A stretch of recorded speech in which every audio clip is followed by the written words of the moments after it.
네, 기자 홍사훈입니다. 목요일 홍사훈쇼 홍쇼 시작하겠습니다.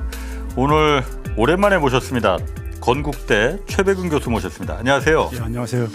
진짜 오랜만인 것 같아요. 예. 왜 불러냈어요? 왜 이렇게 두무불출하셨어요? 너무 부추하게 아니라 뭐 제 역할은 사실 끝났다고 생각이 들고 네. 그다음에 뭐 여러 가지로 책임도 있고 책임감도 있고 그러는데 저는 제 역사적인 소임을 다한 것 같아가지고 오늘은 사실 홍 기자님이 오랜만에 연락을 했는데 홍 기자님하고 의리 때문에 나왔지 사실 컴백한 건 아닙니다. 제가 그냥 그렇게 그냥 좀 한번 나와서 지금 상황을 많은 분들이 지금 헷갈리고 있으니 좀 설명을 해달라. 얼마 전에 최백은 TV에서 제가 올린 영상 보고 제가 고개가 많이 끄덕끄덕해졌습니다. 뭐 동의하지 않는 부분도 물론 일부 있긴 있지만은 그 부분을 오늘 좀 저희가 좀 부탁을 드리고자 해서.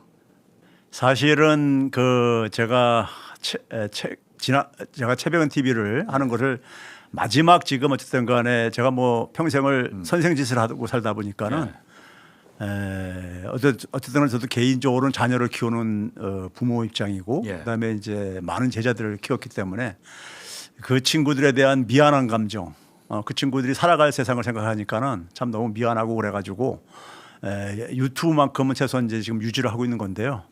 그 제한테 좀 경제 정보를 얻고 싶은 분들이 좀 그걸 좀 계속 창원 유지 좀 해달라 해가지고 2주에 한 번씩은 유지를 하고 있는데요. 최근에 지금 상황을 지금 이제 그 보면서 제가 개인적으로 굉장히 저도 책임감을 느끼고요. 제가 왜 그러냐면 이재명 대통령을 좀 지지해달라고 했던 사람 중에 한 사람이고. 그다음에 이재명 대통령도 뭐 저를 어쨌든 간에 영입을 했을 때 제가 이제 공개 지지했을 때 뭐 천군만마로다 뭐 이런 표현도 하고 보수 언론들이 뭐 경제 책사다 뭐 이런 별명까지도 붙여주면서 했는데 근데 뭐 저까지 그러니까 소위 말해서 뭐 반명 이렇게 얘기하는 사람들이 있다 보니까는 난 그렇게 얘기하는 사람들의 정체가 굉장히 궁금하더라고요.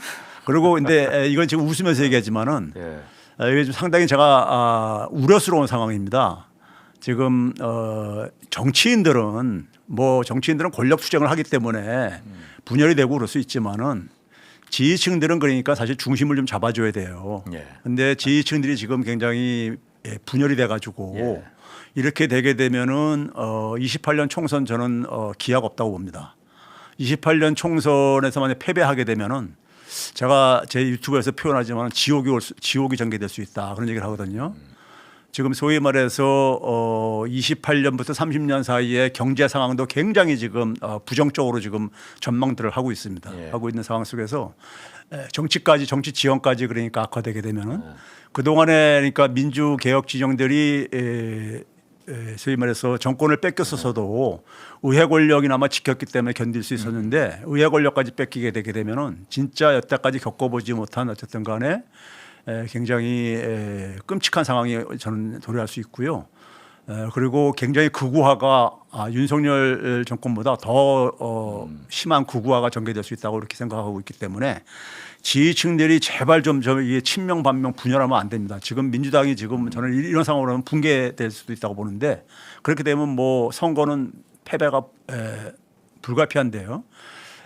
제가 오늘 좀 나왔던 이유는 뭐냐면은 많은 지지층들이 지금 상당히 당혹스러워하고 있는 게 있어요. 어떤 부분이냐면은 내가 알던 이재명 대통령이 맞냐 하는 이런 이제 그 감정들을 많이들 갖고 있는 것 같아요.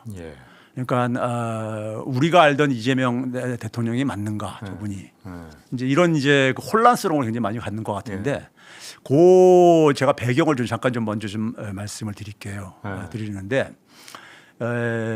이재명 대통령은 사실은 그 우리가 대통령이 정도 되려면요.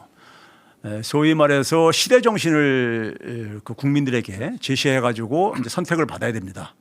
근데 이재명 대통령이 민주당이 어쨌든 간에 대통령 후보로 시작한 것은 2022년 대선 때부터 했었죠. 20대 대선 때요. 그때 이제 윤석열하고 이제 그러니까 이제 경쟁을 했을 때 그때 이제 그 민주당의 소위 말해가지고 대선 후보가 될 수 있었던 상황, 그 상황은 보기에는 한마디로 얘기하면요. 이분의 그러니까 소위 말해서 그 상징적인 하나의 그 이분이 제시한 시대 정신은요 억강부약 대동세상으로 저는 압축된다고 봐요. 예. 그러니까 저기 성남시장으로서 출발을 해가지고 성남시장 하면 변방의 정치인이죠. 예. 해가지고 굉장히 빠른 속도로 어쨌든 간에 중앙 정치인으로 성공을 하고 국민들에게 대통령으로서 어쨌든 간에 이렇게 선택된 것은 저는 그 시대적인 과제를 정확하게 제시를 했다고 봐요. 그래서 이제 된 거고요. 억강부약 대동세상. 네, 억강부약 대동세상이요. 그게 우리나라의 사회 경제 정치 상황을 문제를 사실 그대로 반영을 해 주는 거기 때문에 그것 때문에 사실은 그러니까 저는 됐다고 보고요. 그때 그 부분에 사실은 공감을 느끼면서 코어 지지층이 저는 형성됐다고 봐요. 그렇죠. 코어 지지층이요. 저도 그때부터였습니다. 네, 그런데 그때가 이제 일기였었죠. 그때 이제 그러고 와서 이제 아슬아슬하게 어쨌든 간에 지고 그리고 나서 이제 2025년 이제 대선에서 2기 때 이제 그러니까는 이제 당선되셨는데 한번 여러분들 가만히 좀 이제 리마인드를 해보세요. 25년 대선 전 그러니까 24년부터 이제 대선 이제 이 국면이 전개되지면서 이분이 사실은 그 억강부약 대동세상 얘기하면서 주로 많이 얘기했던 것이 많은 분들이 지금도 기억하지만 기본사회 이런 개념을 제시한 거잖아요. 했는데 2기 때는 이분이 이제 사실 기본사회에 대한 얘기는 많이 좀 톤 다운되어지시고 그리고 이제 주로 성장을 주로 강조를 많이 그랬어요. 하십니다. 예. 여러분들 기억하실지 모르겠지만 그래서 성장과 관련된 위원회들도 많이 만들고 그리고 집권하고 나서 청와대 지금 그 비서실들 보게 되면은 경제수석실은 그러니까 우리가 항상 있었던 자리인데 그 자리가 경제성장수석실로 바뀝니다. 예. 이건 처음 있는 일이에요. 경제성장이라는 것을 그러니까 우리가 그 타이틀에 박아서 이렇게 넣은 것은 처음 있는 일입니다. 경제수석이라는 표현은 우리가 익숙한 표현이지만은 경제성장이라는 표현을 강조를 해가지고 수석실로요. 하준경 수석이 지금 하고 있는 그 자리요. 성장을 굉장히 강조를 해요. 성장을 강조를 하는데 그 성장이라는 것은 사실 그러니까는 오래된 하나의 담론이죠. 과거 이제 그러니까는 그 보수 권력부터 해가지고 성장은 그러니까 굉장히 어떻게 보면 보수 진영에서 더 강조를 했었던 하나의 담론들이었었죠. 그렇죠. 그런데 이제 성장을 가면서도 그거는 이제 그러니까 그 당시에 코어 지지층들은 그거 가지고 그렇게 이상하게 생각은 안 했어요. 이제 이해하려고 했었죠. 예. 이해하려고 했던 게 뭐냐면은 성장도 뭐 필요하니까. 어떤 성장이 중요한 거니까 사실 일부분만의 성장이 아니라 다 같이 성장하는 거로 그렇게 하면 다 좋은 거죠. 그렇죠. 그렇게 그리고 뭐 성장 자체가 그러니까는 뭐 반대할 사람은 그렇게 많지가 않으니까요. 그런데 이제 그러면서 이제 그러니까는 성장으로 그랬는데 문제는 뭐냐면은 성장을 이제 성장으로 이제 이 무게 중심이 저는 이제 여러분들이 이제 그 보다 저는 이제 집권하고 나가지고 지난 이제 1년을 이제 쭉 이렇게 경제 정책들을 이렇게 쫓아가면서 이렇게 보면은요 성장으로 무게 중심이 이제 완전히 옮겨 가시더라고요. 옮겨 가시고 그러니까 이분이 사실은 그러니까 그 억강부약 대동세상을 얘기했을 때는 사실은 거기에 부합하는 말은 과제는 뭐냐면은 소위 양극화라든가 불평등 이런 문제입니다. 그렇죠. 거기에 이제 가까운 것이. 그리고 그 부분에 대해서 처음 이제 공개적으로 표현한 것이 작년 12월 달에 12월 달부터 국무회의를 생중계를 하기 시작합니다. 12월 19일인가 제가 이제 정확히 날짜는 이제 그 기억을 못 하는데 근데 첫 국무회의 생중계였었습니다. 그때 그런 표현을 써요. 워딩을. 우리 사회에 여러 문제들이 있는데 그중에서 가장 주요한 문제가 양극화다. 이런 얘기를 합니다. 그래서 저는 이제 그때까지만 하더라도 저는 이제 집권하고 나서 3개월, 6개월을 굉장히 중요시 이제 모든 이제 그러니까 우리가 개혁을 하려면은 3개월, 6개월이 굉장히 중요하다 보니까는 작년에도 계속 제가 유튜브를 통해 가지고 많은 고언을 드리고 그랬었습니다. 그랬는데 그 이제 12월 달에 그 얘기를 하면서 이제 좀 이제 그 기반도 다져지고 그러니까는 그리고 환경도 굉장히 우호적이고 이제 바뀌고 그러니까는 이제 제대로 이제 그러니까는 본 과제에 매진을 하시려는가 보다 이렇게 봤어요. 그런데 그게 제가 이제 유튜브에서 표현한 거지만 입에서 멈추시더라고요. 소위 말해서 이 정치인들이 정치의 역할은요. 현대 사회에서 정치는 기본적으로 민주주의라는 프레임을 가지고 우리가 작동되는 건데 경제나 사회를 보게 되면은요. 시장이라는 부분이 있고 시장에 의해서 작동되는 부분이 있고 그다음에 이제 민주주의에서 작동되는 부분이 있는데 시장은 제가 늘 표현하지만 돈의 힘에 의해서 움직이는 곳입니다. 근데 그 시장만 작동하게 되면 굉장히 사회가 불평등해져요. 그거를 균형을 맞춰주는 역할을 하는 것이 민주주의입니다. 그렇기 때문에 그게 이제 정치의 영역이고요. 그래서 이제 정치인들은 사실 그러니까 민주주의를 강조를 하고 사회정의를 강조하고 약자층들 대변을 항상 얘기를 합니다. 누구나 다 얘기를 해요. 실천으로 하냐 안 하냐가 문제지만은. 그런데 이제 그거를 이제 그런 점에서 이제 그 부분을 이제 얘기를 이제 하시는데 거기서 이제 입에서 멈추시는 거예요. 그 후속적인 구체적인 이제 조치가 이제 안 따르시는 거예요. 안 따르는 거 보면서 그러면서 이제 소위 말해서 이 민생 경제와 관련된 부분은 전혀 개선되기보다는 굉장히 오히려 윤석열 때부터 악화된 지표들도 많이 나오고요. 이러면서 참 깝깝했습니다. 깝깝하고 그랬는데 그걸 이제 기다리면서 계속 그러죠. 작년에 제가 유튜브를 계속 할 때는 이제 지지층들이 교수님 좀 더 기다려 보시죠. 계속 그러시더라고요. 예. 그래서 저도 이제 그러니까는 기다림에도 불구하고 이게 타이밍이 있는 거기 때문에 타이밍이 있는데 이분이 이제 그러니까는 계속 시간을 허비하는 것 같아 가지고 예. 그래서 중요한 시간을 계속 허비하면서 그러면서 문제는 뭐냐면은 제가 잘 쓰는 표현 중에 뭐냐면 첫 단추를 잘 끼워야 되는데 예. 첫 단추를 잘못 끼는 것 같은 느낌이 들기 시작하더라고요. 그게 뭐냐면은 처음 출범을 하면서 굉장히 좋은 환경에 출발을 했어요. 뭐냐면 정치적으로 내란 청산이다 보니까는 지지율이 굉장히 높을 수밖에 없었었고 그 다음에는 이제 뭐냐면은 반도체 붐이 이제 일기 시작합니다. 그렇죠. 정확하게요. 예. 그리고 이제 코스피도 이제 그러니까 그 연장선에서 4월 달부터 그래서 윤석열이 파면되고 나서부터 코스피도 그러니까 이제 반등하기 시작을 하고요. 예. 그래서 외신들도 뭐냐면 굉장히 유리한 굉장히 운이 좋았다. 운이 좋은 환경에서 출범을 했다. 이렇게 얘기를 합니다. 예. 그래서 이제 반도체 이제 특수 상황 속에서 출범을 하면서 굉장히 이제 그러니까 소위 말해서 근데 저는 이 반도체 특수라는 것이 일종의 횡재죠. 우리가 만든 거라고 저는 보지 않고 다시 그러니까 미국이 AI 관련 이제 산업 생태계로 재편을 하면서 그 속에서 이제 AI 인프라가 이제 그러니까 투자가 이제 대규모로 이루어지면서 거기에 이제 그러니까 우리가 뒤늦게 이제 그러니까는 뒤늦게 사실은 그러니까 탑승을 한 거죠. 저희 파운드리 부분 같은 경우는 대만 TSMC 같은 경우는 우리보다 먼저 이제 그 혜택을 받죠. 그래서 대만 경제가 우리보다도 더 먼저 굉장히 좋아졌었습니다. 예. 좋아지고 대만의 그러니까 소위 말해서 주식시장도 굉장히 호황을 누렸었고요. 그런데 이제 그 우리가 이제 뒤늦게 타면서 코스피가 이제 그러니까 굉장히 붐을 일으키고 그렇죠. 반도체도 붐을 일으키고 가면서 그러면서 이제 많은 지지층들 같은 경우는 서민들 같은 경우는 굉장히 이제 우리 사회 서민들이 힘든데 이제 문제는 뭐냐면 코스피로 인해 가지고 주식에 어쨌든 간에 좀 그 투자를 하신 분들은 적어도 그러니까 올 4월 5월 달까지만 하더라도 좀 그 혜택을 볼 수가 있었어요. 계속 상승장이었었기 그렇죠. 때문에요. 대부분이요. 그러니까 그때는 그러니까 실력과 관계없이 대부분이 그러니까 혜택을 보는 이제 그런 이제 국면이었었습니다. 그걸 횡재라고 보시는 거군요, 그러니까. 그렇죠. 횡재입니다. 예. 제가 볼 때는요. 횡재인데 그게 그러니까 우리가 만든 게 아니기 때문에. 예. 자, 그런데 이제 문제는 뭐냐면 그렇게 이제 우호적인 환경 속에서 했기 때문에 상당히 개혁을 할 수 있는 굉장히 좋은 타이밍이라고 저는 봤어요. 예. 봤는데 그 타이밍을 계속해서 그냥 허비하면서 지나가면서 왜 그러시지 했는데 보니까는 그게 이제 나중에 보니까는 이분이 1기 때에서 대동세상을 예치하다가 2기 때 성장으로 가면서 성장으로 무게중심을 완전히 옮기신 것 같은 이제 제가 판단이 들더라고요. 그래서 이건 아닌데 성장을 가려다 보면요. 대한민국은 기본적으로 성장을 문제를 풀려면 성장 문제도 풀어야 되죠. 성장했는데 사실은 결과물입니다. 성장을 우리나라 성장률을 그러니까 계속 지난 35년 이상 동안에 계속 하락해 왔거든요. 하락해 왔는데 그 성장률이 하락한 가장 중요한 요인은 뭐냐면요. 내수가 이게 둔화되는 겁니다. 가계 소비가요. 가계 소비가 둔화되면서 성장률이 계속해서 하락한 거예요. 수출하고는 직접적인 연관성은 없습니다.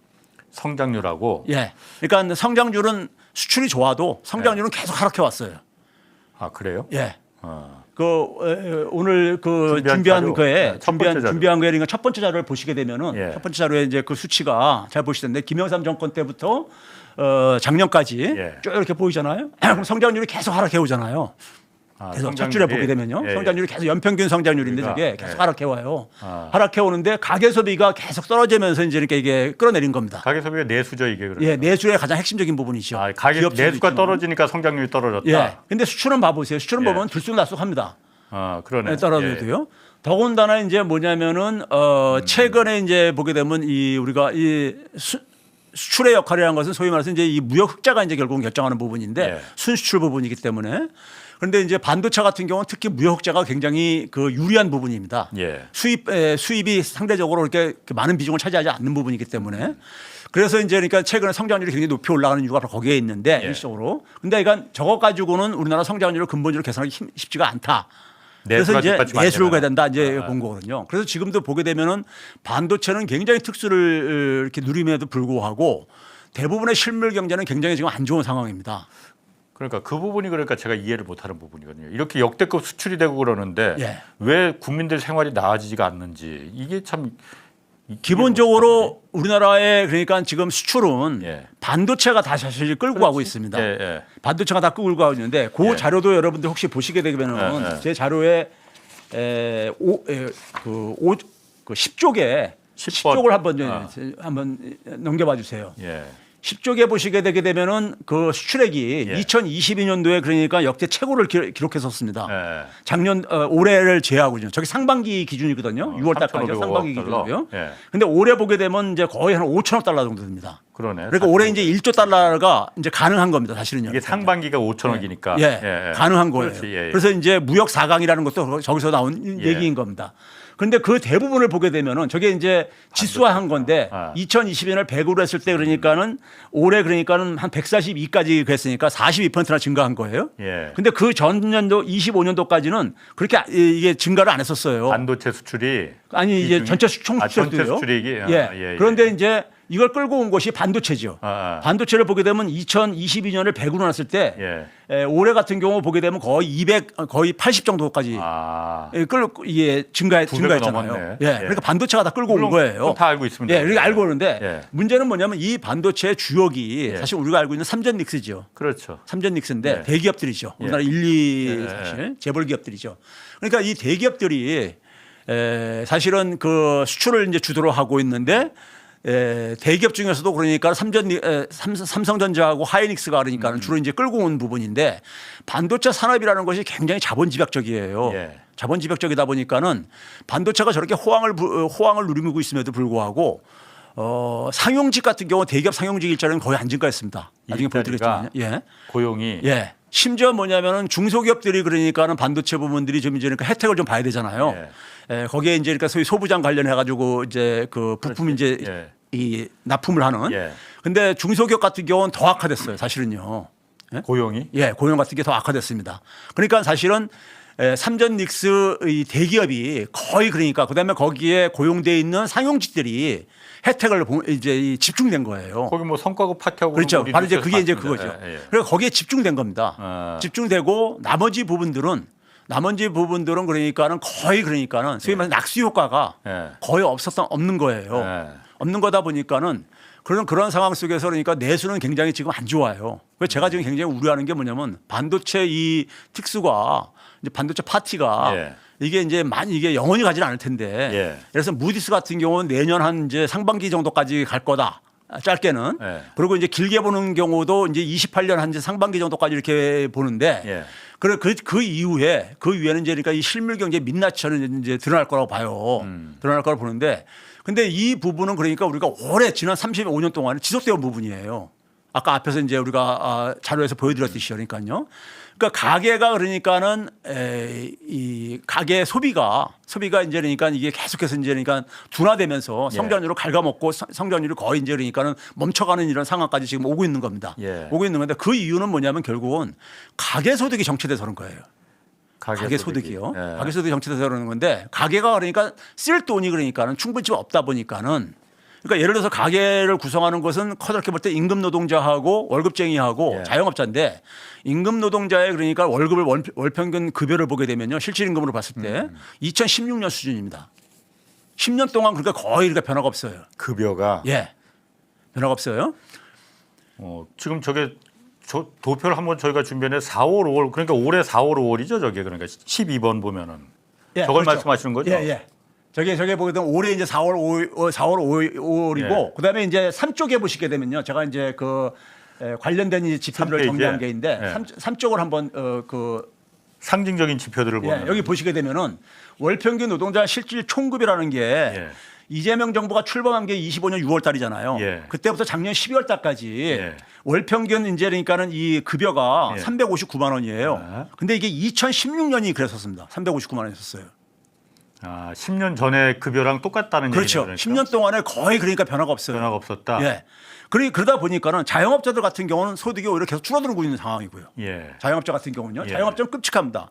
제가 우리나라 이 노동자들의 그러니까 계층별로 쭉 보게 되면은 그 구품제가 형성됐다고 이제 얘기를 하고 그러거든요. 이제 대기업 상용직도 이제 그러니까 이 반도체 부분의 상용직부터 해가지고 쫙 해가지고 저 밑에 임시직, 일용직 이런부터 해가지고 임시직, 일용직보다 수입이 더 낮은 게 자영업입니다. 이게 대한민국의 특수성인데요. 대한민국의 특성인데 그러니까 자영업자하고 임금 노동자가 일반 서민들의 대부분의 이제 모습이잖아요. 근데 이들의 소득이 그러니까 지금 이러다 보니까는 가계 소비가 늘 수가 없는 거죠. 그런데 그게 사실 자영업자가 계속 어려웠다는 건 이재명 정부 때만이 아니고 윤석열 때도 물론 어렵고 그랬었는데 그게 이재명 정부의 첫 단추를 잘못 깬 거하고 아니 그러니까 이재명 정부가 출범하게 된 게 바로 이런 상황 속에서 수십 년간 진행된 상황 속에서 이재명을 국민들이 부른 이유는 바로 이 문제 해결해달라고 억강부약 대동세상. 그런데 억강부약 대동세상이 어필한 이유가 바로 그거라 이거예요. 게 근데 나아지지 않았다. 그게 이제 소위 말해서 일반 사람들에게는 양극화, 불평등 이 문제죠. 이 문제인데 이게 그러니까 아까 이전에 봤었던 그 저기 도표에서 봤듯이 올해 그러니까 4월달, 5월달에도 거의 그러니까 변화가 없다 이거예요.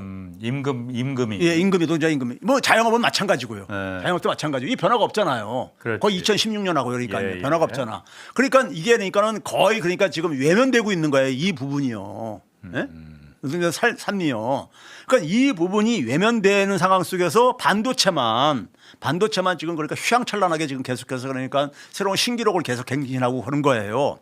그러면 이 상황 속에서 이런 상황 속에서 소위 말해서 제가 이 이재명 대통령이 그러니까는 국민들에게 부름을 받고 그러니까는 시대로부터 선택이 되게 된 이유는 바로 이러한 문제를 그러니까는 좀 해결해 주십사 하고 본인도 그걸 또 얘기를 했는데 그 문제가 1년 이상 그러니까 이게 방치되고 있는 거예요.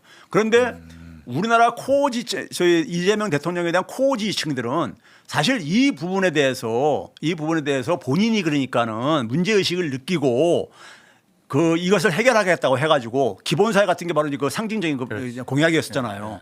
그걸 얘기하니까 거기서 이제 그러니까는 열광들을 하고 그랬던 겁니다. 했는데 그 부분은 지난 1년 동안에 그러니까 사실 그러니까 이게 그 실행이 안 되어지고 있고 오로지 가야 되는 게 뭐냐면 반도체만 계속해서 지금 최근까지 메가 프로젝트 이걸만 계속 이제 가고 있는 거예요. 가고 있는 건데 그러면 그 상황 속에서 소위 말해서 저는 이제 이게 아까 얘기했듯이 우리나라 반도체는요 이게 반사체입니다. 반사체라는 것은 뭐냐면 자기 스스로 빛을 내는 게 아니라 미국이 잘 될. 미국에 의해서 미국이 그러니까 예를 들어서 그러니까는 AI 인프라가 조정이 생기게 되게 되면 직격탄을 맞을 수밖에 없는 이런 문제란 말이에요. 그래서 이게 그러니까 우리가 스스로 만든 거거든요. 제가 횡재라고 표현한 게 바로 그거라고요. 그래서 이게 이제 지적될 수 없는데 근데 이제 문제는 뭐냐면 소위 말해서 이재명 대통령을 보좌하는 분들이 계속해서 내놓는 워딩을 보게 되면은 이번에 반도체 붐은 과거하고 다르다. 이런 얘기를 계속 얘기했어요. 그렇죠. 그걸 가장 상징적으로 얘기하는 게 뭐냐면은 반도체 공급이 적어도 그러니까는 그 2028년까지는 부족할 것이다. 뭐 이런 얘기까지 이 얘기가 거기 가면서 그러면서 그러니까는 그것에 가장 이제 그러니까 직접적으로 그러니까는 일반 국민들에게 이 혜택으로 이어진 게 코스피 붐이었던 겁니다. 그래서 소위 말해서 K 자본시장이라는 것이 대한민국의 그러니까 새로운 세계적인 상품으로 그러니까 이게 등장을 한 거예요. 거기에 그러니까 많은 지지층들도 사실 그러니까 주식을 가면서 혜택도 좀 보고 이제 그러면서 워낙 짧은 기간에 급격하게 코스피가 주가가 올랐기 때문에 그렇죠. 뭔가 굉장히 실제로 잘 되긴 잘 됐죠. 좋긴 좋았지. 근데 저는 이제 이게 뭐냐면 이게 우리가 만든 게 아니기 때문에 우리가 만든 게 아니고 이게 미국의 조정이 생기게 되면은 이게 부메랑이 돼서 돌아올 수가 있다. 이제 저는 이걸 우려를 했던 겁니다. 우려를 했던 거예요. 그래서 제가 이제 계속해서 코스피가 이제 부메랑 돼서 돌아올 수 있는 거. 그다음에 또 한 가지는 뭐냐면은 이게 이제 새로운 양극화를 만든다. 자산 양극화를. 특히 이제 젊은 층들이 굉장히 그러니까는 소위 우리가 포모라고 이제 우리가 표현하듯이 소외감을 느끼고 이제 이런 상황이 이제 벌어지고 그러니까는 그 속에서 이제 그러니까 하는데 그 속에서 이제 그러니까는 이게 막 이제 환율도 굉장히 급등을 하고 예. 그 속에서 이제 도입된 것이 이제 레버리지 상품이라는 게 이제까지 등장을 하게 된 거죠. 그때 그랬었지. 예. 그래가지고 그 레버리지 상품이 이제 문제는 이제 실행되는 시점이 5월 말인데 예. 5월 달이 이게 굉장히 그 아주 그냥 타이밍이 굉장히 안 좋았던 게 뭐냐면요. 5월 달부터 5월 초부터 반도체 그러니까 이상 현상이 좀 나타나기 시작합니다. 그래서 우리가 필라델피아 반도체 지수라는 게 있는데 5월 초부터 그러니까 약간 이게 흔들거리기 시작해요. 그래서 AI의 거품 이런 얘기가 나오기 시작하면서 그러면서 이제 이게 본격화된 게 이제 6월 4일, 5일부터 이제니까는 필라델피아 반도체 지수가 출렁거리고 이제 막 그럽니다.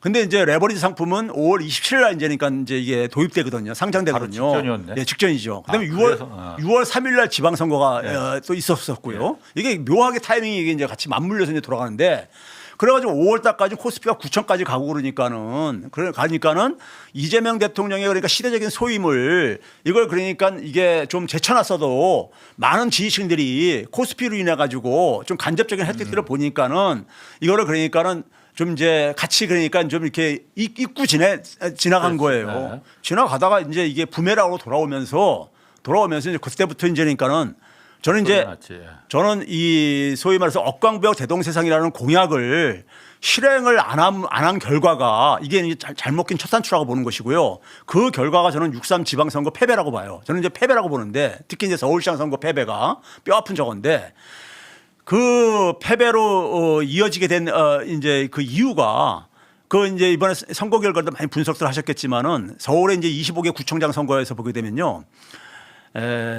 민주당이 그러니까 많은 이제 다수 이제 그러니까 구청장을 배출했음에도 불구하고 소위 말해서 그 민주당이 이기지 못한 이제 구가 소위 해서 부동산 욕망이 많이 지배하는 지역들 같은 경우들 상대적으로요. 그런 지역들이었는데 4년 전 선거하고 비교해 보게 되면요. 예를 들어서 은평구 같은 경우가 이제 민주당 후보가 한 57% 정도 대정도 이렇게 득표를 했더라고요. 그런데 그 이전인 4년 전하고 비교해 보면요. 문재인 때 4년 전하고 때하고가 비교해 보게 되면요. 그때는 보게 되면은 한 65%까지 막 이렇게 60%대까지 이렇게 그 득표를 하고 그랬었어요. 그러니까 그래서 소위 말해서 서울시장 선거가 왜 졌냐면요. 부동산의 욕망을 지배하는 지역은 어차피 이제 부동산 가지고 투표를 할 텐데 그거를 제압할 수 있는 나머지 이제 그러니까 이긴 지역에서 저는 이 득표가 그만큼 충분히 안 나왔다고 보는 거예요. 예? 안 나온 이유가 바로 뭐냐면 서민들 같은 경우 그러니까는 경기가 기본적으로 낮은 게 서민들의 삶이 낮은 것을 체감을 못 하는 거예요. 그 속에서 그러니까는 이제 소위 말해서 소극적 지지로 이게 나오고 그 결과 6.3 지방선거 패배로 나오게 되고 그게 이제 그러니까 묘하게 다 맞물려요. 필라델피아 반도체 지수가 출렁거리는 이 전후 시점하고 그러면서 이제 그러니까 6월 달부터 이제 지지율이 이제 그러니까 쭉 떨어지잖아요. 그 결과로서 연장돼서 이어지는 것이 뭐냐면 이제 이 소위 말해서 이제 친명 반명까지 이어지는데 코지층이 이제 그러니까 소위 말해서 이제 이탈하기 시작하는 거에 등장하잖아요. 근데 이 코지층이 소위 말해서 왜 그랬느냐? 아니 그러니까 이 소위 말해서 억광벽 대동세상은 어디 갔는가?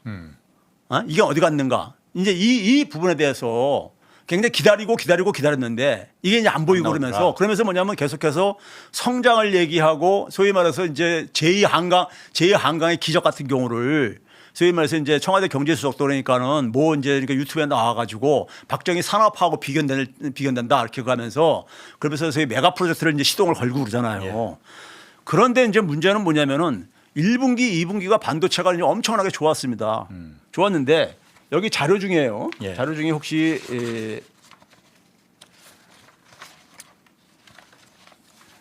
11쪽에 있는 자료를 좀 한번 좀 보여줘 보세요. 11번이요. 경제 성적표 1분기. 1분기가 그러니까 가장 이제 성장률 분기별 성장률이 좋았던 저건데 저기 실질 국민 총소득을 보게 되면요. 9% 넘게 이런 수치는 반도체가 워낙 근데 이런 수치는 과거 그러니까 우리가 뭐 저 군사정권 때나 7, 80년대나 봤던 이런 수치예요. 9.2%가 이런 성장률은요. 그런데 국민들 총소득이라는 개념이 이게 평균인 거잖아요. 그렇지, 평균인 건데 가계들의 그러니까 가처분 소득을 보게 되면은 0.3%뿐이 안 증가했어요. 이렇게 차이가 나나? 그렇죠. 이게 이제 한국은행이 발표한 거예요. 한국은행이 발표한 건데 거기다 이제 뭐냐면은 그러면 국민 전체 소득이니까 평균이니까는 예, 예. 그럼 이제 거기에 이제 기업들도 있고 노동자들도 있고 그럴 텐데 기업들 이익은 보면 16%나 증가했어요. 예? 근데 이제 노동자들 같은 경우 3.1% 정도 증가했고. 기업 잉여 실질적으로 대기업들 잉여겠네. 대부분. 그렇죠. 이것도 그러니까 마찬가지죠. 수출 중심에. 그렇죠. 예. 예, 그렇죠. 워낙 많이 거기다 이제 벌었으니까 수출 그렇죠. 같은 경우는 6%나 증가했는데 민간 가계 소비는 0.6% 10분의 1 정도밖에 안 증가했어요. 수출은 많이 증가했는데 내수는 0.0%대라. 예. 그러니까 10분의 1이잖아요. 그러니까요. 예, 이걸 예. 보게 되면요. 예. 그러니까 이게 뭐냐면은 1분기가 그러니까 반도체가 굉장히 그러니까는 이제 1분기부터 아주 그냥 수직 상승합니다. 수출이 그러니까 이제 기록이 2분기 때도 이제 그 여세를 몰아가고 있고 근데 이게 7월 달부터 조금 꺾이기 시작하는데 증가율이 꺾이기 시작하는데 문제는 1, 2분기를 보게 되면요. 1, 2분기 반도체가 그렇게 성장 기여도를 보게 되면은 빼고 보면은 윤석열 때와 큰 차이가 없어요. 평균이. 그렇지. 그래서 제가 그런 겁니다. 그럼 반도체 수출이 앞으로도 이렇게 1, 2분기 때도 그러니까 지금 이렇게 가계 소득은 가계 소비하고 가계 소득은 별 변화가 없는데 반도체 수출이 앞으로도 계속 잘 나간다고 해가지고 이게 그러니까 근본적으로 바뀌겠느냐. 그러면 일반 국민들이 소위 일반 서민들이 소위 중산층과 저소득층들이 지금 그러니까 중산층 같은 경우는 생계 압박을 느끼고 있고요. 물가 상승이라든가 임금은 안 오르고 그다음에 저소득층은 생존 위기에 내몰리고 있습니다. 예. 워낙 소득이 낮기 때문에요. 그럼 이분들이 그러니까는 저렇게 반도체가 수출이 계속 나간다고 해가지고 그럼 이분들은 나아지겠느냐? 나아지겠느냐. 지금까지 그러니까 빛 좋은 개살구다 이거죠. 그러니까. 나온 4월 5월 달까지 지표들을 보게 임금 지표를 보게 되면은 10년 전하고 별 차이가 없이 변화가 안 생기고 있다 이거예요. 그럼 이걸 언제까지 이거 방치를 할 것이냐 이 문제인 거죠. 그런데 이게 이제 그 동안에는 코스피 붐 때문에 사람들이 몰랐는데 주식으로 인해 가지고 이게 갑자기 횡재를 보니까는 이게 그러니까 월급을 몇 달치 모은 거를 한꺼번에 그러니까 이걸 다 커버할 정도로 하니까는 그걸로 소위 말해서 저게 이제 보상이 된 거예요. 근데 이제 이게 주식 보상이 사라지고 나고 그다음에 심지어는 그러니까 만장에 그 속에서 피해까지 보는 일이 생기고 그러면서 그다음부터는 뭐냐면 이제 그러니까는 실물 경제로 돌아가는 거죠. 실물 경제가 이제 모습을 이제 드러내는 거죠. 실물 경제의 이제 그 모습이. 예. 실물 모습 드러내기 전에 잠깐만 제가 좀 여태까지 궁금한 거 그러니까는 여전히 계속 하시네요. 그래요? 그런데 그러면 제가 궁금한 게 그거예요. 이재명 정부가 억강구약 대동세상을 기치로 내세우고 출범을 했는데 저 반도체 아까 횡재라고 말씀하셨잖아요. 반도체 횡재 때문에 억강구약 대동세상을 까먹고 있었던 겁니까? 저는 처음에 그거를 좀 그러니까는 그래도 제가 아까 그랬잖아요. 일기 때는 그거를 그러니까 기치를 내세웠었어요. 그리고 이제 선거에 졌지요. 그러니까 내수를 갖다 하려고 했던 거. 그렇죠. 그 선거에서 졌지요. 아슬아슬하게. 그리고 이제 2기 때는 보다 더 이제 그러니까는 이제 이기기 위해 가지고는 외연 확장을 소위 말해서 하면서 그러면서 거기에 이제 선택한 게 성장이란 말이에요. 성장인데 그때까지만 하더라도 소위 말해서 억강부약 대동세상을 기본으로 깔고 성장을 가하려고 많은 사람들 지지층들은 생각을 했죠. 억강부약 대동세상 문제를 해결하면 성장도 사실 그거 되거든요. 성장은 사실 결과물이거든요. 그렇지. 가계 내수가 죽어가지고 생긴 문제이기 때문에 그렇죠. 결과물이라고요. 그런데 이거를 해결하지 않는 이상에는 기업들 가지고 일부 재벌들의 힘에 의해 가지고 수출 그다음에 그거 끌어들이는 성장률 가지고는 그건 안 되지. 이거는 과거 보수 정권들 했던 거예요. 그렇잖아요. 그러니까 우리 심지어 군사정권 때도 선성장 후분배 가면서 수출 드라이브 정책으로 계속 했던 거 아닙니까요? 수십 년간으로 봤던 거잖아요. 근데 그런 방식 이건 아니겠지 했던 거예요. 지지층들은 이게 그러니까 그다음에 하겠지 했는데 이게 계속 미뤄지고 있는 거야. 미뤄지고 있다가 이게 그러니까 시간을 다 이제 좋은 시간을 다 날려버린 거죠. 그러면서 뭐냐면 주식이 이제 거되고 그다음에 이제 이 코스피 붐에 부메랑이 돌아오는 거예요. 돌아오는 게 뭐냐면은 제가 14조 쪽을 한번 봐보세요. 제가 이제 우려했던 것이 뭐냐면요. 제가 우려했던 것이 이게 이제 반도체 부분이 내 가지고 달러를 엄청 벌어들이니까는 그게 이제 시중에 돈을 풀릴 거란 말이에요. 근데 실제로 유동성을 계산을 해보니까는 이게 이제 2020년 1월 달부터 22년 1월 달 이게 문재인 정부 때거든요. 팬데믹 때죠. 정확하게요. 팬데믹 때 돈 많이 풀었잖아요. 그때 연간 증가한 게 493조 원이었습니다. 굉장히 많이 증가한 거죠. 연간 1년에. 그런데 지난 1년 동안에 이재명 정부 출범한 2025년 6월 달부터 올해 6월 달까지 701조 원이 증가했습니다. 1년 만에. 이때는 2년 동안에 493조. 저거 1년입니다. 저것도. 2020년부터 2020년. 아니 근데 연으로 비교를 한 겁니다. 1년 단위로. 연 단위로. 근데 저 때는 팬데믹이기 때문에 돈을 엄청 풀었어요. 풀 수밖에 없었다고요. 근데 그때보다도 더 증가했다 이거예요. 돈이. 근데 중간에 윤석열 때하고 비교해 보게 되면 거의 2배 정도 증가한 거잖아요. 그럼 이 풀린 돈이 결국은 어디로 가겠어요? 부동산으로 가지. 자산시장으로 가죠. 자산시장. 그게 우리가 그동안에 계속 목격했던 거니까요. 그렇죠? 그래가지고 아파트 가격이 오르고 그다음에 물가 오르고 이렇게 간 거예요. 그리고 주식도 오르고 돈들이 그래가지고 그러면 이 부분이 그러니까 주가가 오를 때는 주식으로 쓰거나 그래도 혜택을 보는 사람들이 그나마 그걸 위안을 삼고 그랬는데 문제는 뭐냐면 주식이 그러니까 조정이 생기면서 그러면서 뭐냐면 이제 이 비용들이 이게 이제 그러니까 고개를 들춰내는 거죠. 문제점을. 이게 드러나는 거죠. 그 속에서 특히 뭐냐면은 아파트 가격이라든가 그다음에 매매 가격이라든가 전세 가격이라든가 월세 가격, 전세 가격 특히 월세 가격들은 젊은 층들이 많이 이제 피해를 보는 저거란 말이에요. 이들이 그러니까 주식 시장 코스피 붐 속에서도 별로 재미를 못 봤는데 나중에 여기다가 이제 그러니까 이 부동산 이제 이 충격까지 더해지고 그러면서 뒤늦게 그다음에 이제 B2까지 해가지고 하면서 이제 피해까지 보는 이런 사람들까지 해가지고는 이게 이제 갑자기 이제 6월 달부터 이제 이게 그러니까 갑자기 부메랑으로 날라온 거에 날라오면서 물 좀 드시면서 그러니까 이게 이 집 도표로만 보면은 데이터로만 보면은 윤석열 때 이 매매가 전세가보다도 훨씬 높네. 그렇죠. 문재인 때 그러니까는 이 부동산 가격이 많이 올랐었잖아요. 그렇지, 그때 돈 워낙 많이 풀었어. 그때도 뭐냐면 연평균 18% 아파트 가격이 올랐다고요. 서울 같은 경우 보게 되면요. 그런데 지난 1년 동안은 15.5%가 올랐다니까요. 이게 뭐냐면 유동성 돈이 많이 풀렸으니까는 이게 그래 된 거예요. 그러면 이거에 피해는 누가 보느냐? 주로 집 없는 사람들이 특히 이제 피해를 많이 본 거죠. 그렇지. 특히 그다음에 지방은 사실 별로 혜택을 못 받거든요. 그리고 젊은 층들이 많이 피해를 보고 그러면서 뭐냐면 이제 주식에 이제 그러니까 열광하던 것이 이게 이제 거치면서 차기현상이 이제 제대로 나오게 됐다. 이게 거치면서 그러니까 이제 비용까지 이제 그러니까 비용 청구서까지 이제 날라오면서 그러면서 이제 그러니까 막 멘붕에 빠진 거죠. 이제 그러니까요.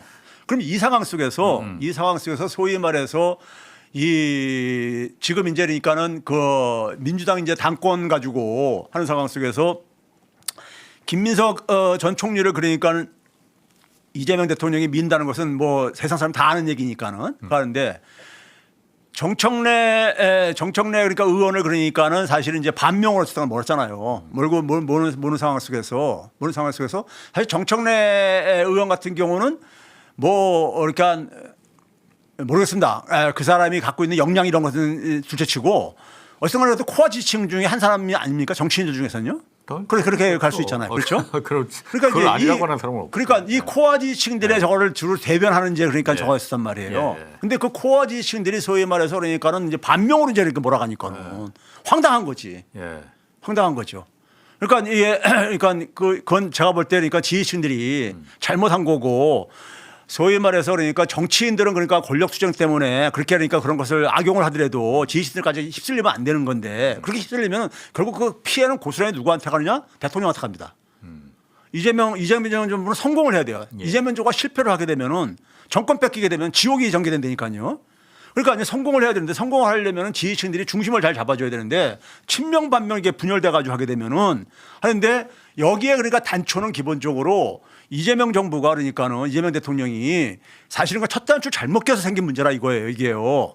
그래서 억강부약 대동세상을 가지고 그걸 가지고 사실 그러니까 대통령 후보가 됐고 민주당의 대통령 후보가 된 거고 그걸 가지고 코어 지식이 형성된 건데 여기서 갑자기 지나고 보니까는 자기들이 그러니까 이재명 하게 되면 생각하는 그 이미지하고는 관계없는 그러니까 성장이라든가 이런 걸로만 계속해서 가고 있다 보니까는 거기서부터 이제 그러니까는 우리가 알던 이재명이 이 사람이 맞는가 이런 생각들을 하시는 분이 많이 생기는 것 같아요. 생기는 게. 그래서 그러면 이 상황으로 계속 간다고 저는 생각을 해보세요. 그러면 예를 들어서 지금 그러니까 우리가 5월 달까지만 하더라도 코스피가 만을 돌파할 거다 막 이런까지 이제 기대감이 있었는데 지금은 이제 그게 싹 사라져 버렸어요.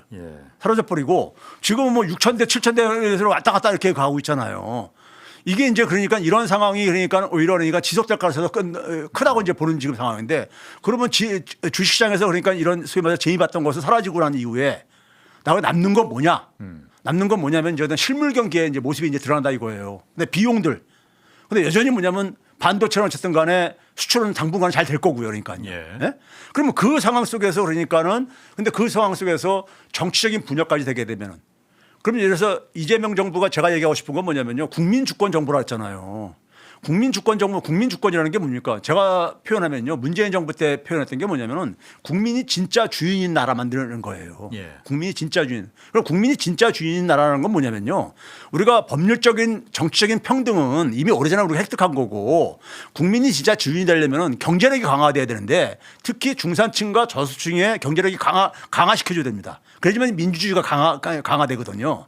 그러니까 소위 우리나라는 보게 되면은 상위 10% 이하는 사실상 중산층이에요. 거기에 한번 자료를 한번 제가 이게 또 그 준비한 자료에 그게 있을 텐데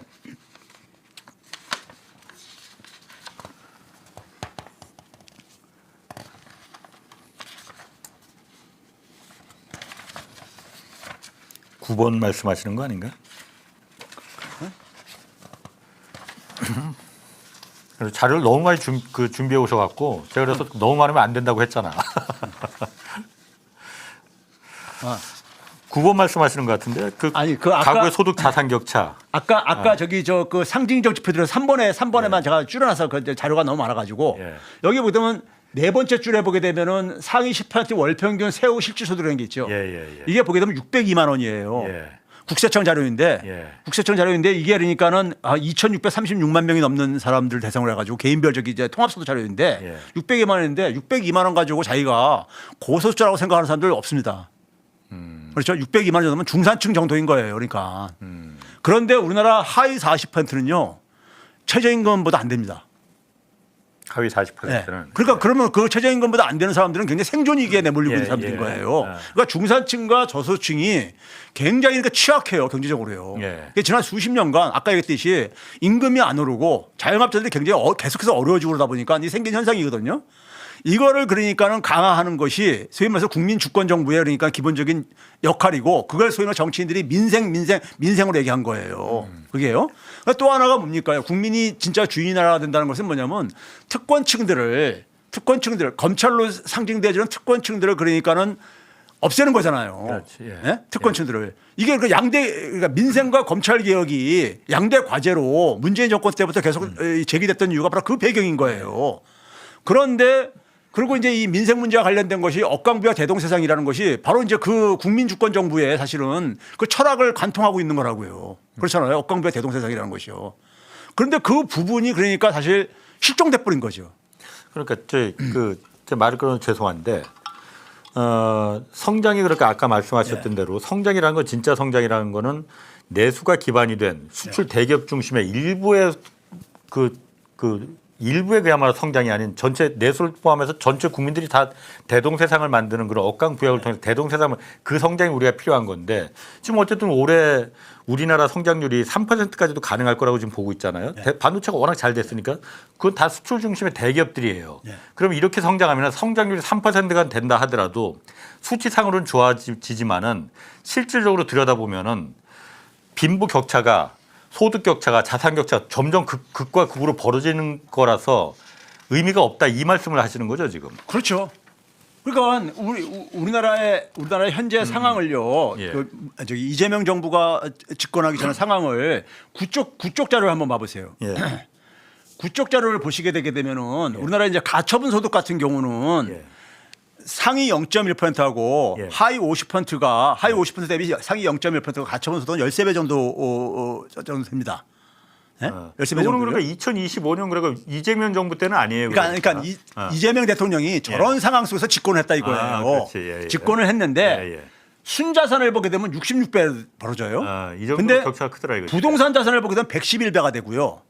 그다음에 주식 자산을 보게 되면 965배가 됩니다. 이렇게까지 차이가 있나? 그래가지고 그거를 이제 그러니까는 제가 이제 그러니까 이 대변해 주는 게 뭐냐면은 아까 이제 그러니까는 뭡니까 3쪽을 다시 한번 봐보세요. 3쪽에 제가 정리를 많이 해놨는데 3쪽에 보시게 되면 맨 밑에서 두 번째 줄에 보게 되면 하위 50% 소득 비중이요. 우리나라는 15%뿐이 안 돼요. 전체 소득에. 이게 그러니까는 예를 들어서 핀란드가 제일 높은 나라는 33% 정도 되는데 우리는 절반도 안 되는 거예요. 이 정도로 그러니까 소득 분배가 굉장히 안 좋아요. 선진국 중에서는 미국 다음으로 안 좋습니다. 그다음에 근데 순자산을 보게 되면은 우리나라가 주요 국가들 중에서 두 번째로 안 좋습니다. 두 번째로요. 이런 상황 속에서 이재명 대통령이 집권을 한 거예요. 그래서 억강부약 대동세상이 그래서 어필된 거예요. 그렇지. 그러면 이것을 그러니까는 드라이브를 걸었어야 되는 거죠. 집권 초기에. 그러니까 소위 말해서 횡재도 만나고 지지율은 높을 때. 근데 이 부분은 근데 지금 지난 1년을 그러니까 우리가 복귀해 보면은 이 부분은 더 악화됐다 이거예요. 어떻게 했었어야 됩니까 그러니까? 그러니까 이 부분을 그하기 위해서 제가 그러면 그 다음 4쪽을 한번 봐보세요. 4쪽을 보시게 되면은 이게 OECD 38개 국가 중에 우리나라 최고 소득세율, 개인 소득세율이 같은 나라가 네덜란드하고 같습니다. 우리가. 이재명 대통령이 그 국무회의 하면서 저 수치가 기억이 안 나가지고 막 했던 건데 49.5%입니다. 우리나라가요. 49.5% 똑같은데 네덜란드하고 똑같은데요. 우리가 그렇게 높은 걸로 돼 있어요. 그런데 그 다음 쪽 넘겨봐 보세요. 우리가 소득세로 그러니까 걷는 거는 GDP 대비해 가지고 네덜란드의 한 절반 정도뿐이 안 돼요. 그리고 중남미 국가들이 주로 그러니까 굉장히 이 불평등이 심하고 부유층들에 대해서 굉장히 저희 특권이 심한 지역들인데 그쪽에 속해 우리나라가요. 그럼 이게 왜 그러냐? 그러다 보니까는 우리나라는 저게 왜 그러냐면 세금이 제대로 징수가 안 되는 거예요. 그래서 7쪽을 한번 봐보세요. 7쪽을 보시게 되면은 우리나라 이 국세청 자료를 보시게 되게 되면 상위 0.1%는요. 1년에 그러니까 소득 생기게 되면 세금 신고를 하잖아요. 세금을 최종적인 세금을 깎아주는 게 공제를 해주는 것이 1억 1,300만 원 정도 됩니다. 그런데 저 밑으로 쭉 내려가 보세요. 1%만 되더라도 3,460만 원 쭉 줄어들고요. 30% 되면 616만 원밖에 안 되죠. 그러니까 세금이 제대로 집행이 안 되어지는 거예요. 공제액이 저렇게 차이가 난다. 그러니까 뭐냐면은 0.1%에 워낙 많은 세금을 내니까 그 중에서 아니죠. 그러니까 많은 공제로 그러니까 세금을 우리가 세율을 정했으면은 그걸 제대로 그러니까 세금을 걷어야 되는데 안 걷고 이것저것 장치로 해가지고 다 빼주는 거예요. 빼주고 그런 거예요. 근데 그 혜택을 누가 다 보느냐? 위에 고소층이 집중돼 있다 이거예요. 그게 그러면 이 부분을 그러니까 제대로 정상화를 하게 되면은 제가 계산을 해보게 되면요. 개인 1인당 그러니까는 1인당 1년에 한 100만 원씩 그러니까 더 줄 수가 있는 재원이 생겨요. 생긴다고요. 그러면 이런 부분들을 사실은 이재명 대통령이 집권했을 때는 이런 걸 기대를 했던 거예요. 그게 이제 기본소득이라든가 이런 것들인 거죠. 세제 개혁, 우리가 대개 불평등을 해결하는 가장 자본주의적인 방법이 친화적인 방법이 뭐냐면은 조세 개혁이잖아요. 그건 교화세수 나오는 거죠. 근데 우리나라가 조세가 굉장히 불공정한 거예요. 자산은 더하죠. 자산에 그러니까 이 구멍은 굉장히 많죠. 자산에서 이 탈세할 수 있는 것은요. 그러니까 그런 상황 속에서 이것을 그러니까 제대로 정상화 시켜주는 것을 기대를 했는데 이거는 그러니까는 사실 하나도 그러니까 지금 진행이 안 되고 있는 거예요. 안 되고 그 속에서 뭐냐면 성장 그리고 반도체 이런 부분들만 전면으로 부상되고 그 속에서 사실 반도체 코스피 붐으로 그게 지난 1년 동안에 가려져 왔는데 문제는 그것이 일부에만 이게 이제 부메랑으로 돌아오면서 이게 거치고 있는 거죠. 거치고 있는 거예요. 거치면서 그러면서 이 속에서 뭐냐면은 근데 이 속에서 대통령이 그러니까는 자기가 그러니까는 첫 단추 잘못 낀 것에 대해서 이거를 그러니까 바로 잡는 것이 저는 출발점이 되는 건데 이게 대개 공직자나 주요 정치인들은요 첫 단추 잘못 끼고 나면은 우리가 되게 일반 사람들은 우리가 와이셔츠를 이렇게 입었는데 풀고 가잖아요. 근데 이걸 못 합니다. 자기 실수를 인정을 해야 되거든. 그렇지. 자기 이게 쉽지 않아야 돼요. 근데 그렇게 되게 되면은 그걸 억지로 가다 보면은 두 번째도 어긋나고 세 번째도 어긋나면서 모든 게 막 엉클어져요. 지금 그래서 부동산이라는 거 이런 문제가 해결책을 못 찾고 있는 게 바로 그겁니다. 그러니까요. 부동산 세제도 그러니까 뭐 이게 엉망진창으로 지금 뭐 이렇게 후퇴하고 그러면서 되고 있는 이유가 바로 그거라고요. 그런 상황 속에서 소위 말해서 많은 사람들은 그 속에서 뭐냐면 이번에 이제 당권 싸움을 가지고 이렇게 보면서 우리가 알던 이재명 대통령이 아닌 것 같은 이런 생각들이 보이는 건데 제가 봤을 때는 그러니까 이게 왜 그러냐면 일기 때 그러니까 본인이 그러니까는 자기가 그러니까 민주당의 대통령 후보가 됐었던 그 시대적인 소임을 보류한 건지 외면한 건지 네. 해놓고 나서 그다음에 뭐냐면 이게 그러니까 2기 때 소위 말해서 외연 확장하기 위해 선택한 성장 쪽으로 그리고 그게 반도체 행제를 만나면서 거기에 그러니까는 너무 이제 편성을 하면서 이제 가신 거예요. 자, 저희가 지금 시간이 한 10분 정도 지금 뭐 준비하신 건 많은데 10분 정도 남았는데 그러니까 지금 성장하는 거 당연히 그 욕할 게 아니고 당연히 좋은 건데 어떤 성장이냐. 지금은 보면은 이재명 정부가 억강구약 대동세상을 잊어버리고 수출 중심 대기업 위주의 기득권 위주의 성장을 해서 내수를 중심으로 한 그러니까 내수를 책임지고 있는 건 대부분 중소기업이잖아요. 예. 고용도 중소기업이 대부분 그렇죠. 차지하고 있고 그렇죠. 요거를 망각하고 대기업에 편승한 삼성전자 하이닉스로 대변되는 요쪽으로 하다 보니까 이 단추를 지금 잘못 끼웠다. 이 방향으로 가면 안 된다. 이걸 그렇죠. 말씀하시는 거예요. 어떻게 하면 됩니까? 그럼 지금이라도. 그러니까 이 산업재편도 있잖아요. 사실 제가 그랬잖아요. 우리나라 반도체는 반사체예요. 발광체가 아니라. 그 예를 들면 생태계가 취약해서 그런 거예요. 그렇지. 우리나라는 뭐냐면 팹리스라든가 파운드리가 없잖아요. 없지. 대만하고 다릅니다. 대만하고 또 다르잖아요. 그러니까 우리는 뭐냐면 생태계를 제대로 갖춰야 되는 거예요. 이게 박정희식 산업화의 문제인 거예요. 미국이 만드는 국제 분업 생태계에 거기 한 꼭지를 타가지고 이렇게 한 것을 지금도 반복하고 있는 건데 그걸 지금 광주에 호남 광주에 그러니까 네 번째 팹을 만든다고 해가지고 뭐가 달라지는 거냐고요. 양만 지금 달라지는 거죠. 예? 생태계를 구성해야 된다. 그래 그쪽으로 그것도 중요한데 그런 쪽으로 가면서 그러면서 뭐냐면은 우리가 지금 일반 민생과 관련해서는 가계 소득을 강화시켜줘야 된단 말이에요. 가계 소득을. 여러분들 중에서 그 대안이 뭐냐면 제가 최백은 TV에서 수십 번 얘기했으니까 그거 보시는 걸 시간에서 대체하고요. 지금 상황이 얼마나 심각하냐면요. 16쪽으로 넘어와 보세요. 시간이 없으니까는. 지금 보게 되면 이게 올해요. 올해 1월 달부터 7월 달 기준입니다. 그러니까 7월 달까지 지금 통계가 나왔어요. 8월 달은 아직 정리가 아직 안 끝난 거니까요. 문재인 때하고 일자리가 이게 뭐냐면 상용직 일자리입니다. 일반적으로 많은 사람들은 그러니까 접할 수 있는 것은 모든 다 합한 일자리인데 그건 제가 뭐 저기 제 그 최백은 TV에다 많이 올려놨으니까 그거 보시고 상용직을 보시게 되면요. 끔찍한 게 뭐냐면요. 지금 봐보세요. 문재인 때, 윤석열 때, 이재명 때를 이렇게 비교해 보게 되면은 청년층을 보게 되면 지금 굉장히 빠른 속도로 지금 일자리가 줄어들고 있어요. 마이너스 그렇죠? 19만 명이라 이거죠. 상용직이. 상용직 기준으로. 임시 일용직이 빼고 상용직이 이렇게 줄어들고 있고요. 줄어들고 있고 그다음에 이제 보게 되면 25세에서 54세를 우리가 저희 프라임 워킹 에이지라고 합니다. 핵심을 가장 이제 인생에 있어서 가장 일을 왕성하게 할 때니까는 이때도 한번 봐보세요. 이게 이제 20만 이게 크게 감소하고 있잖아요, 지금요. 윤석열 때는 그래도 증가했던 것이 이게 감소로 돌아섰어요. 근데 문제는 규모가 굉장히 커요.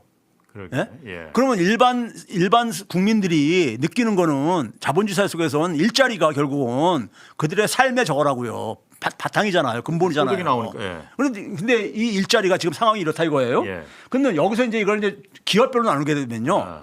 중소기업이 일자리가 크게 지금 감소하고 있어요. 문재인 때 35만에서 지금 2만까지로. 엄청나게 감소를 하고 있다고요. 이게 왜 그러냐? 중소기업은 대부분이 뭐냐면 내수에 기반을 두고 있는 거예요. 중소기업이 내수입니다. 그러니까 내수가 약해지니까 제가 얘기했잖아요. 가계 소비가 2018년 수준이라고 지금요. 가계 소비 월 평균 가계 소비 지출액이요.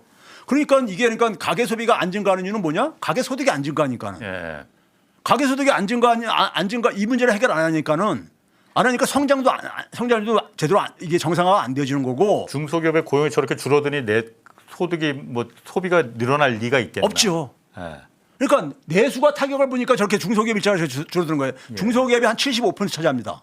일자리예요. 그런데 저 부분이 지금 저렇게 급감하고 있잖아요. 그럼 이게 이제 소위 말해서 민생 경제의 민낯이라 이거예요. 이게 지금요. 저들은 그러니까 대부분 그러니까 소위 반도체 관련 중소기업들도 일자리는 오히려 줄어들었어요. 임금은 오히려 줄어들었어. 삼성전자 하이닉스 말고 다른 혜택을 못 보고 있다고. 성과급도 거기 나눠주지 않는다고. 그러니까요. 거기는 혜택을 못 보고 있고 오히려 거기는 그러니까 오히려 협상력에서 취약하고 그러다 보니까는 일감이라도 얻는 게 그나마 다행이라 해가지고 하고 있는데 근데 일자리가 그렇게 확 줄어들고 있는데 반도체 특수가 그러니까 이게 거치고 나면은 그러니까 그래서 주식에로 인해서 혜택 본 것이 거치게 되게 되면은 사람들은 기본적으로 뭡니까요? 일자리를 통해 가지고 살아가야 되는 거예요. 근데 일자리가 지금 상황이 굉장히 가다 이거예요. 그러면 이런 지금 상황이 왜 그런 거냐? 이게 그러니까 아까 얘기했듯이 이재명 정부의 소위민 억강부의 대동세상 문제를 제대로 그러니까 정책으로 구현을 안 해서 생긴 문제라 이거예요. 그러면 이거 가지고 지지층들 중에서는 저한테라도 교수님 이게 AI 충격으로 그러니까 일자리가 청년층들 같은 경우는 어렵습니다 그래요. 그래서 제가 이걸 그 다음 쪽 봐보세요. AI 나왔죠. 여기 보시게 되면은 AI 충격은 대개 뭐냐면 대기업의 청년층들한테 영향을 미칩니다. 그건 많은 연구 결과에서 나온 건데 보시게 되게 되면요. 이 중소기업 일용직이 이렇게 더 많이 줄어들고 있어요. 중소기업 상용직이 그러니까는 봐보세요. 상용직이 대기업보다 더 많이 줄어들고 있잖아요. 그러니까 AI가 그러니까 청년층들 일자리에 대기업에 일부 영향을 미치겠지만은 중소기업이 지금 상용직이 많이 줄어들고 있다 이거예요. 그 얘기는 결국 뭐냐면은 고용이 박살난다는 얘기네. 그러니까 결국 뭐냐면은 이게 AI 문제가 아니라 이거예요. 청년층 일자리 문제가 줄어드는 그 문제가요. 네? 이거는 결국 중소기업 일자리는 내수하고 그러니까 밀접하게 관련돼 있는 것이고. 그래서 제가 그 다음 쪽 마지막 봐보세요. 소위 말해서 이제 IT 부분이 가장 이제 그러니까 AI에 영향을 많이 받는 부분이잖아요. IT 부분만 제가 정리를 한 거예요. IT 부분도 기본적으로 중소기업에 많이 줄어들고 있잖아요. 그러네. 네? 그러니까 AI인데 IT 부분도 다 줄어들었네. 그렇죠. 중소기업, 대기업 상용직인데 중소기업이 많이 줄어들고 있다 이거예요. 근데 중소기업은 사실은 열악하기 때문에 AI 많이 도입 못하고 이제 이런 경우인데 그러니까 이 중소기업이 줄어들고 있다는 얘기는 내수가 굉장히 취약해지고 있다는 거예요. 더 그러니까요. 과거 윤석열 때보다 더 취약해지고 있다는 얘기예요. 그러면 이게 그러니까 반도체 특수가 사라지고 나면은 이게 고스란히 그러니까 이게 머리를 이렇게 내밀 텐데 저는 이게 두려운 게 뭐냐면은 이게 2028년도 총선을 즈음해 가지고 이 문제가 이런 상태로 가면 계속 또 악화될 텐데 그렇게 해서 총선을 어떻게 치를 거냐 이거예요. 일자리가 이렇게 줄어드는. 거기다가 뭐냐면은 금융도 그때쯤 되게 되면 굉장히 불안정해질 겁니다. 지금 그 전문가들 다 얘기하는 건데 28년도 30년 사이에 굉장히 월가의 큰 조정이 불가피할 거라고 지금 이렇게 보고 있거든요. 그러면 그런 상황 속에서 그러니까 지금 우리한테 이제 남는 건 뭐냐 이거예요. 남는 게 뭐겠냐 이거. 그러면 그 상황 속에서 지금 우리가 총선과 대선을 그러니까 우리가 낙관적으로 우리가 전망할 수가 있냐고요. 그러니까 이게 지금 그러니까 코지층 친명이니 반명이 이거 싸움할 때가 아니라 이거예요. 그러니까 대통령이 중심을 잘 잡아줘야 되고 지지층들도 그러니까 여기서 그러니까 서로가 연대하고 협력을 해가지고 제대로 그러니까는 정치인들이 제대로 중심을 잡게 해줘야 되는 것이지. 그래가지고 소위 말해서 이재명의 칼날 다시 그러니까 복원하고 다시 그러니까 정상으로 다시 그러니까는 본 모습으로 그러니까 원래의 모습으로 다시 그러니까는 돌아오지 않으면은 저는 굉장히 비관적으로 보일 수밖에 없다 이거예요. 그렇게 이재명의 칼날을 다시 복원하려면은 지금 어쨌든 3대 메가 프로젝트 호남에 뭐 800조 뭐 이렇게 얘기도 하고 있어요.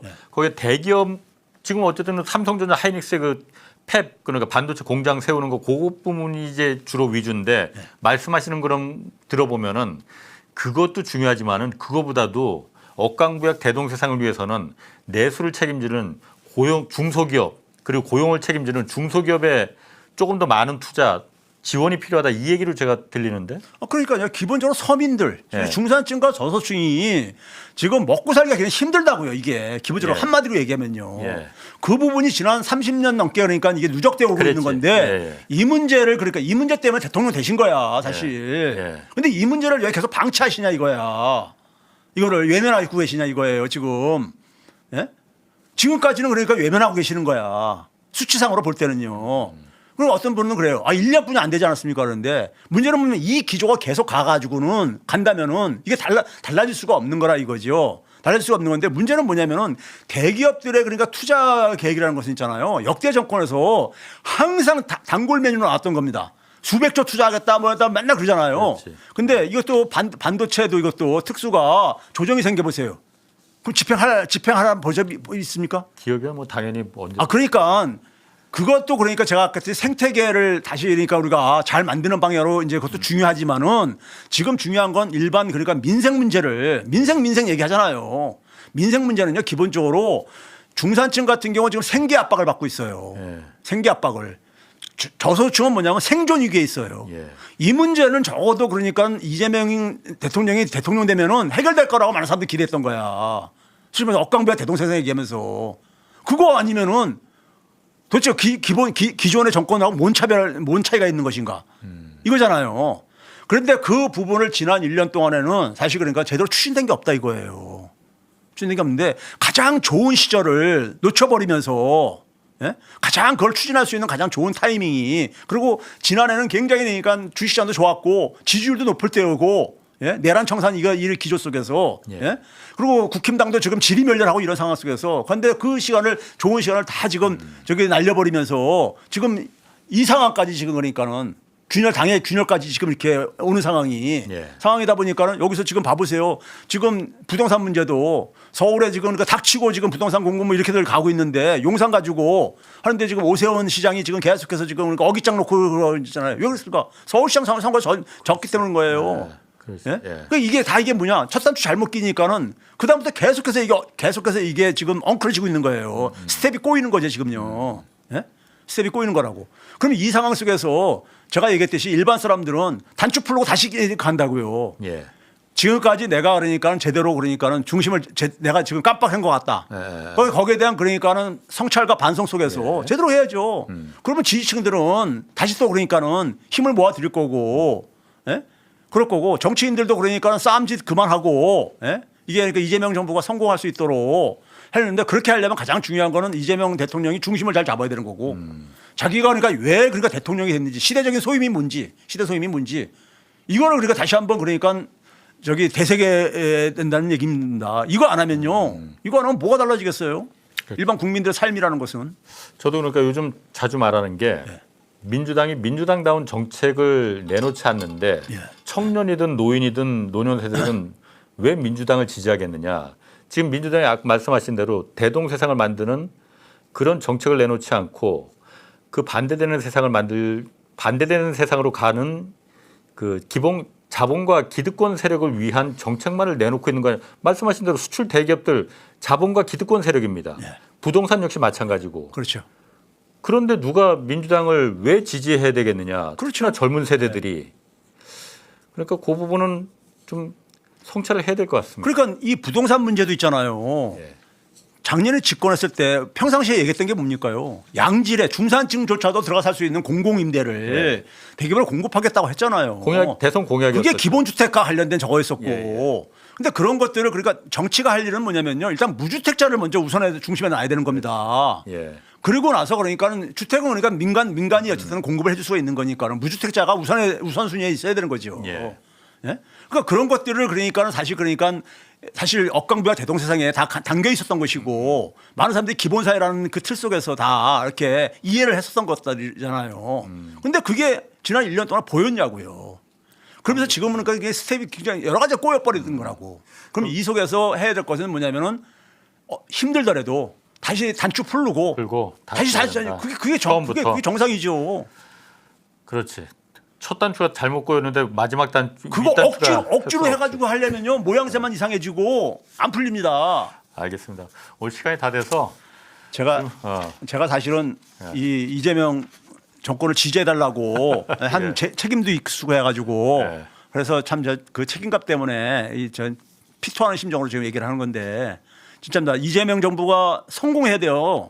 성공하지 않으면 끔찍한 결과 옵니다. 맞습니다. 우리나라 정치는요 정권을 왜 뺏긴지 아세요? 상대방 정권이 실패하면 뺏겨. 자기들이 잘나서 저희 정권을 얻는 게 아니라 민주당이 이재명 정부가 실패하게 되면요 어부지리로 그러니까 국힘당이 집권하는 거잖아요. 윤석열이 그러니까 아주 워낙 엉망진창하다 보니까는 집권할 수 있었던 것처럼 그런 겁니다. 그러니까 지금 이재명 정부가 실패하게 되면은 저 끔찍한 세상 우리가 어떻게 그걸 맞습니다. 막을 수 있겠어요? 좀 이런 쓴소리지만은 영양가 있는 쓴소리 종종 좀 나와서 좀 해주시죠 뭐. 반명 나와서 어디서 돌팔매 맞는 거 아닙니까? 다음에 또 한번 모시겠습니다. 저희가 오늘 시간이 다 돼갖고 준비하신 게 많았었는데 자 건국대 최백은 교수였습니다. 고맙습니다. 그 대안 같은 것들은 최백은 TV에서 제가 한줄석화 해가지고 수십 번 얘기했어요. 그러니까 그것들 궁금하신 분들은 살펴보세요. 오늘 시간이 없어서 제가 TV로 그걸 보시면 대안은 전 대안 없이 얘기 안 합니다. 최백은 TV 가서 한번 그 대안 한번 좀 보시고.